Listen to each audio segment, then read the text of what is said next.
De Heer zal bij u zijn. De Heer zal u bewaren. We lezen uit het heilige evangelie van onze Heer Jezus Christus volgens Johannes. In die tijd zei Jezus tegen zijn leerlingen: zoals de Vader mij heeft lief gehad, zo heb ik ook u lief gehad. Blijf in mijn liefde. Als gij mijn geboden onderhoudt, dan zult gij mijn liefde blijven. Gelijk ik, die de geboden van mijn Vader heb onderhouden, in zijn liefde blijf. En dit zeg ik u, opdat mijn vreugde in u mogen zijn en uw vreugde volkomen mogen worden. Dit is mijn gebod, dat gij elkaar lief hebt, zoals ik u heb lief gehad. En geen grotere liefde kan iemand hebben dan deze die zijn leven geeft voor zijn vrienden. Gij zijt mijn vrienden als ge doet wat ik u gebied. Ik noem u geen dienaars meer, want de dienaar weet niet wat zijn Heer doet. Ik heb u vrienden genoemd, want ik heb u alles meegedeeld wat ik van de Vader heb gehoord. Niet gij hebt mij uitgekozen, maar ik u. En ik heb u de taak gegeven op tocht te gaan en vruchten voor te brengen die blijvend mogen zijn. Dan zal de Vader u geven al wat gij hem in mijn naam vraagt. Dit is mijn gebod, dat gij elkaar lief hebt. Woord van de Heer. Wij danken God. Beste mensen, nog een week, dik een week, en dan wordt de paaskaars gedoofd. De tijd na Pinksteren is niet zo lang meer. Straks is de tijd van de Alleluja's weer voorbij. Maar die 7 paaszondagen zijn niet alleen een jaarlijks terugkerend herdenken van een eenmalig gebeuren, zoals eeuwen geleden. Nee, Pasen heeft Jezus' leven veranderd, maar ook het leven van zijn volgelingen. Het verhaal in de Handelingen van de Apostelen dat vandaag voorgelezen wordt als eerste lezing, beschrijft heel veel details. De verandering van Pasen moet ook in het leven van iedere christen blijven doorwerken. Laten we er een moment over nadenken, beginnend vanuit die eerste lezing, daar uit de Handelingen van de Apostelen. Daar wordt Petrus opgevoed als een goed opgevoede Jood en die volgens de Joodse wet niet met heidenen aan tafel mocht gaan. Maar als hij dan die vrome Italiaanse legerofficier Cornelius met hem kennis maakt, wordt het hem duidelijk als hij zegt: u weet dat u en uw huisgenoten, u weet dat het Joden verboden is om met niet-christenen om te gaan en bij hen aan thuis te komen. En toch ben ik bij u aangekomen.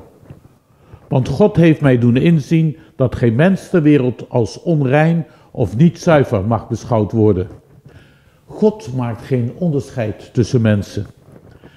God trekt zich het lot aan van iedereen, uit welk volk, ras of taal dan ook. Eigenlijk verademend, hè? Als zelfs iemand als Petrus tot het juiste inzicht kan komen. Lucas vertelt dat verhaal in de Handelingen met veel details en herhalingen om zijn lezers goed in de prenten hoe ingrijpend de verandering er was die toen gebeurde. Met de doop van Cornelius en zijn gezin heeft de jonge kerk toen de deur opengezet voor niet-Joden, de heidenen. En de evangelist beklemtoont daarbij dat die verandering niet door Petrus of door Cornelius bewerkt is. Nee, het ging van God zelf uit en het werd bewerkt door de inspiratie van de Heilige Geest. Van de Geest die Jezus deed opstaan tot nieuw leven. En die Geest bracht mensen samen over scheidsmuren van eeuwenoude tradities heen. Ze konden dus samen bidden en ook samen maaltijd houden. Ze waren verbonden in hetzelfde geloof. Als er ergens een paasgeschenk is, dan toch dat. Over de verandering die Pasen bewerkt heeft.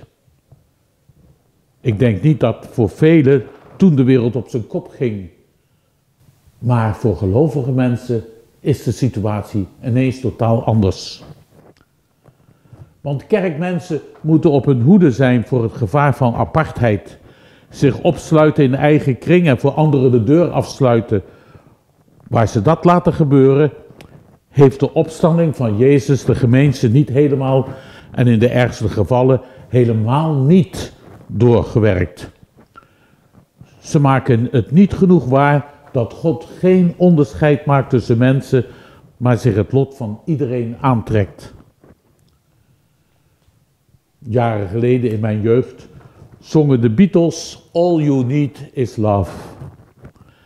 Het kon de titel zijn boven het evangelie van vandaag, want het refrein van het hele evangelie is steeds: heb elkaar lief zoals ik jullie heb lief gehad. De liefde is één vloeiende beweging die uitgaat van God naar Jezus en zich van Jezus voortzet naar zijn leerlingen en door hen weer concreet gemaakt wordt in de liefde voor elkaar. En echt voor elkaar. Voor iedereen, zonder onderscheid. We blijven in Jezus' liefde als we ons houden aan zijn geboden, zoals hij zich hield aan de geboden van God zijn Vader en ook in zijn liefde bleef. Opgenomen in die dynamiek van verbondenheid delen we in de vreugde die ook Jezus beleefde. De grootste liefde toon je als je bereid bent de belangrijke dingen in je leven prijs te geven voor je vrienden en desnoods jezelf geeft voor hen. En dat vieren we toch steeds iedere zondag opnieuw in de Eucharistie. Ook vandaag. Mijn leven voor jullie gegeven. Hij nam het brood en hij nam de wijn. Mijn leven voor jullie gegeven. Mijn bloed voor jullie vergoten. Dat is zijn liefde. En dat voor jullie is dus voor iedereen. Dat is Pasen. Nieuw leven. Met dit gebaar voor ogen. Amen.